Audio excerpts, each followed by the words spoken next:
বিতাড়িত করে জুতো পিটা করে নমরুদের মতন এই দুনিয়া থেকে বিদায় দেওয়ার মালিকও আমি আল্লাহ। কথা বলেন ঠিক না? এই জন্য যারাই অহংকার করবে, যারাই জুলুম হবে, যারাই স্বৈরাচার হবে, তাদেরকে আল্লাহ লাঞ্ছিত করে অপমানিত করে দুনিয়া থেকে তাদেরকে বিদায় দিয়ে দেবেন, ঠিক না? মালিকাল মুলক, আল্লাহ হলেন, তিনি হলেন এই বিশাল জাহানের মালিক, সব কিছু রাজত্বর ক্ষমতার একচ্ছত্ব মালিক হলেন কে? কথা বলেন। এই সমস্ত কিছুর একচ্ছত্ব মালিক কে? আল্লাহ। এরপর আল্লাহ বললেন তুতিল মুলকা মান তাশা, তিনি যাকে ইচ্ছা তাকে তিনি ক্ষমতা দেন। কি করেন? কথা বলেন না।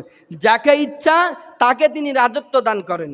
এরপরে তিনি বলছেন ওয়াতানজিউল মুলকা মিম্মান তাশা, আমি আল্লাহ যাকে ইচ্ছা তাকে ক্ষমতা থেকে লাবাই দিই। সুবহানাল্লাহ বলবেন না? আল্লাহ বলেন আমি যাকে ইচ্ছা ক্ষমতার আসনে বসাই দিই, আবার যাকে ইচ্ছা ক্ষমতা থেকে বসাই দিই। ডক্টর ইউনূসকে এই স্বৈরাচার জালেম শাসক বলেছিল যে তারে পদ্মা নদীর ওখানে ফেলে পানির ভেতর দিয়ে চুবাবো আর তুলবো, চুবাবো আর তুলবো। আল্লাহ তারে চুয়ায়ে ডক্টর ইউনূসকে এখন বর্তমান বাংলাদেশের প্রধান উপদেষ্টা, সে এখন রাষ্ট্রের প্রধান। বলি সুবহানাল্লাহ। সে যাই হোক না কেন, আল্লাহ দেখেন, আল্লাহ বলছেন আমি যাকে ইচ্ছা তাকে ক্ষমতা দিতে পারি, যাকে ইচ্ছা ক্ষমতা থেকে লাবাই দিতে পারি। আল্লাহ মুহূর্তের ভিতরেই যাকে অপমান করা হলো তাকে ক্ষমতায় বসায় দিলেন, আর যে বড়ত্ব অহংকার প্রকাশ করছিল আল্লাহ তাকে লাঞ্ছিত করে দিলেন।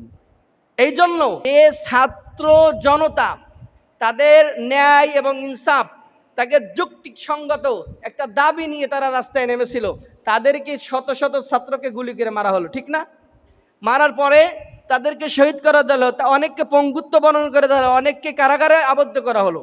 দেখেন আজকে আসিফ মাহমুদ এবং নাহিদ ইসলাম যারা একটা চাকরির জন্য আন্দোলন করলো, আল্লাহ দেখেন আল্লাহ কি না পারে, এখন তারা সরকারে পরিণত হয়ে গেছে। সুবহানাল্লাহ বলবেন না? আল্লাহ তারা এখন তারা কি হয়েছে? আসিফ মাহমুদ আর নাহিদ ইসলাম সরকারে পরিণত হয়ে গেছে। তারা এখন দেশ পরিচালনা করার জন্য যে একটি টিম গঠন করা হয়েছে তাদের ভিতরে তারা দুজন আছে। তাহলে যাদেরকে মারা হলো, লাঞ্ছিত করা হলো, তারা এখন দেশ পরিচালনার দল এবং টিমের ভিতরে অন্যতম, তারাও দুইজন আছে। সুবহানাল্লাহ। এই জন্য আল্লাহ বলছে তুতিল মুলকা মান তাশা ওয়া তানজিউল মুলকা মিম্মান তাশা, আমি আল্লাহ যারে চাই ক্ষমতা বসাই দিই, আমি যারে চাই ক্ষমতা থেকে লাবাই দিই। এরপরে আল্লাহ তাআলা কি বলছেন? ওয়া তুইজ্জু মান তাশা ওয়া তুযিল্লু মান তাশা, আমি যারে চাই ইজ্জত দিই। সম্মান দেওয়ার মালিক কে? কথা বলেন, সম্মান দেওয়ার মালিক কে? সবাই বলেন, সম্মান দেওয়ার মালিক কে? লাঞ্ছিত করার মালিক কে? আল্লাহ।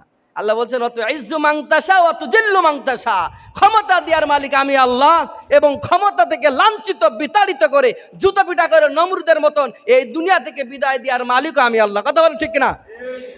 এই জন্য যারাই অহংকার করবে, যারাই জুলুম হবে, যারাই স্বৈরাচার হবে, তাদেরকে আল্লাহ লাঞ্ছিত করে অপমানিত করে দুনিয়া থেকে তাদেরকে বিদায় দিয়ে দেবেন, ঠিক না? কোন দেশে ঠাঁই হচ্ছে না, যেখানে ভিসা দিয়েছে সেখানেই তার অ্যাকসেপ্ট করছে না, গ্রহণ করছে না। কি করছে না? গ্রহণ করছে না। হাজার হাজার মানুষের মাল্লা, হাজার হাজার মানুষকে ফাঁসি দিলা, আয়নাঘাত তৈরি করে শত শত মানুষকে নির্মমভাবে না খাওয়ায় রেখে তাদেরকে আয়নাঘরের ভিতরে শুটকি বানিয়ে পচে শুধু হাড়গুলো পড়ে আছে। আমাখানে অনেক মুরব্বী চাচারা আছে, অনেকে 70-80 বছর বয়স, এই জীবনে কখনো আয়নাঘরের নাম শুনিনি। শুনে দেখেন, শুনেছেন? কেউ শুনেছেন আয়নাঘরের নাম? এই যে আমাদের মাস্টার চাচা, শুনেছেন কখনো আয়নাঘরের নাম? শোনেননি। অথচ এই সরকার এসে আয়নাঘর তৈরি করেছে, যেখানে মানুষদেরকে রাখা হয়, যেখানে কোনো আলো নাই, যেখানে কোনো বাতাস নাই, যেখানে কোনো মানুষের সাথে সাক্ষাৎ করার কোনো সুযোগ নাই। যার ভালো লাগেনি, যারা শত্রু মনে হয়েছে, তারা আয়নাঘরে ঢুকাই দিয়েছে। সে সেখানে নিষ্পেষিত হয়ে, নির্যাতিত হয়ে, জুলুমের শিকার হয়ে তিল তিল করে তার জীবনটা শেষ করে দিয়েছে। এখানে আরেকটা মজার ব্যাপার আছে। আল্লাহ রাব্বুল আলামিন বলছেন কাইফা তাকফুরুনা বিল্লাহি ওয়া কুনতুম আমওয়াতান ফাহইয়াকুম সুম্মা ইমিতুকুম, তোমরা কেমন করে আমি আল্লাহর সাথে কুফরি করছো, অথচ আমি আল্লাহ জীবন দিই, আমি আল্লাহ আবার বাঁচাই দিই। কথা বলেন ঠিক না? এই আয়না ঘর থেকে 8 বছর 10 বছর 16 বছরের মানুষও ফিরে এসেছে। ওই জায়গাটায় গেলে ফিরে আসার কথা নয়, যে খাবার যে ব্যবহার তাদের সাথে করা হয়।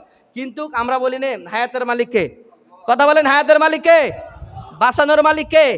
অনেক সময় আমরা শুধু প্লেন দুর্ঘটনা হয়েছে, ছোট্ট একটা মাসুম বাচ্চা ছিল, সবাই মরে গেছে, মাসুম বাচ্চাটা কি থাকে? অক্ষত থাকে, বেঁচে থাকে। তো আল্লাহ রাব্বুল আলামিন চাইলে তারে মারতে পারতেন না? পারতেন কিনা? ওই দুই ঘটনায় মরতে পারতো না? বিশাল বড় বড় দুর্ঘটনা হয়, আসলে যার মরার কথা ছিল সে মরে নাই, যে পিছনে ছিল সে মরে গিয়েছে। তার মানে আল্লাহ যারে বাঁচাবে তারে কেউ মারতে পারবে না, আর আল্লাহ যারে মারবে তারে কেউ বাঁচাতে পারবে না। আয়না ঘর থেকে যে সমস্ত ভাইরা ফিরে এসেছেন, আল্লাহ ওদের হায়াতে রেখেছে তাই ফিরেছে। হায়াত না থাকলে তারা কি ফিরে আসতে পারতো? কথা বলেন, ফিরে আসতে পারতো? পারতো না। সুতরাং আমাদেরকে এই চিন্তা লালন করতে হবে, ক্ষমতা দেওয়ার মালিক আল্লাহ, ক্ষমতা থেকে লাভানোর মালিক আল্লাহ, ইজ্জত দেওয়ার মালিক আল্লাহ এবং লাঞ্ছিত করার মালিক আল্লাহ। সুতরাং অহংকার করা যাবে